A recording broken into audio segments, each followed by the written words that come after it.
and ready for use. You want to start by removing the ball from the packaging and spreading it out.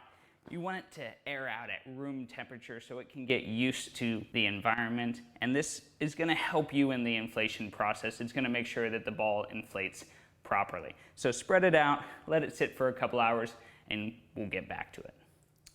Now that the ball has sat and gotten used to the room temperature, we're going to go ahead and set up your pump so you can start inflating. You want to insert the hose onto the black output nozzle of the pump. Once you have that in place, select one of the nozzles. It doesn't matter which one. Secure it on to the end of the hose. Make sure you push it down all the way. Now let's take a look at the hole of the ball. There's a supplied fork that we can use to remove the plug if there's a plug already in it. We'll insert the nozzle firmly into the hole.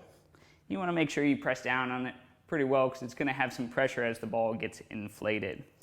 Now we can start pumping this guy up. We're going to pump it up till it's about 80% full. Then we're going to let it sit.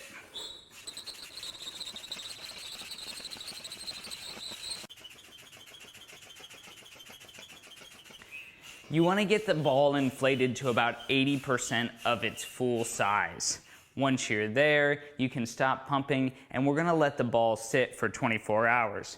So we'll prepare one of the plugs, pull out the nozzle, insert the plug, and let it sit. This is going to ensure that the ball doesn't get egg-shaped, so make sure you follow this step.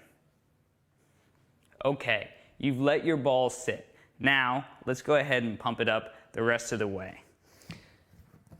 Using the fork provided, we're going to get the plug out. Make sure I stop the air from getting away.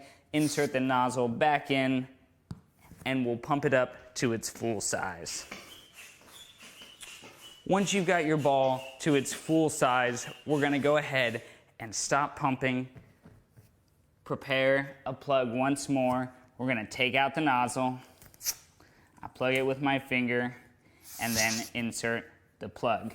We're going to go ahead and let it sit for another day at this point to give it time to take its full round shape before we continue to measure and test the ball.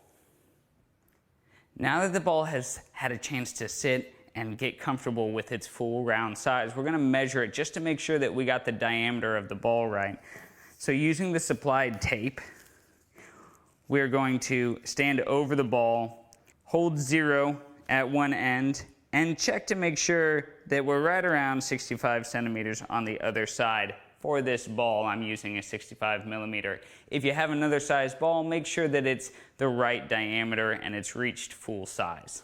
Now that we know the ball is the correct size, we want to go ahead and sit on it and make sure it's pumped up enough for our own size and stature. So we'll go ahead and find a seat on the ball, and we'll use a mirror or a partner to check to make sure that while we're sitting on the ball, our thighs and the top of our legs are parallel with the ground. We want to be able to sit here and make a nice 90-degree angle with our knees and our feet flat. This is going to ensure that the ball performs how it should during the exercises that you do with it. Now, it will lose pressure over time, but that's okay. You just pump it up and do this test again, making sure that your legs stay nice and parallel while you sit upright on the ball. While you're here, you can go ahead and perform a bounce test with yourself sitting upright. You just go ahead and bounce on the ball, really centered on the ball. You want to make sure that it's holding your weight well, that the plug's staying in, and that you have good stability